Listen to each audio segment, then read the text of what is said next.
Hello everyone, তোমাদেরকে আগের ভিডিওতে বলেছিলাম মাসির বাড়িতে গিয়ে আমি রান্না করেছিলাম। তো কী রান্না করেছিলাম এবং কিভাবে করেছিলাম আজকে তোমাদের শেয়ার করছি।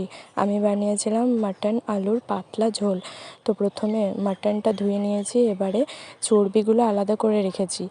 প্রেসার কুকারের মধ্যে আদা রসুনের পেস্ট, লঙ্কা গুঁড়ো এবং জল দিয়ে সেদ্ধ করতে বসিয়েছি।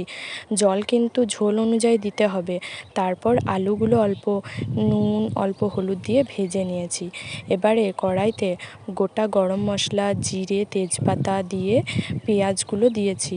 এবারে কাঁচা লঙ্কা, টমেটো, আদা রসুনের পেস্ট, এবার তার মধ্যে লঙ্কা গুঁড়ো, হলুদ গুঁড়ো, নুন দিয়ে তার মধ্যে যে আলাদা করে রেখেছিলাম না চর্বিগুলো, সেগুলো দিয়ে ভাজা ভাজা করে নিয়েছি। এবার মশলাটা ভালোভাবে ভাজা ভাজা হয়ে আসলে প্রেসার কুকারে 3টে সিটি দেওয়ার পর মাংসটা কড়ার মধ্যে দিয়েছি। এবারে মাংসটা মশলার সাথে ভালোভাবে ভাজা ভাজা করে নিতে হবে। তারপর যে সেদ্ধ করা জলটা ছিল ওটা মাংসর মধ্যে দিয়ে দিতে হবে।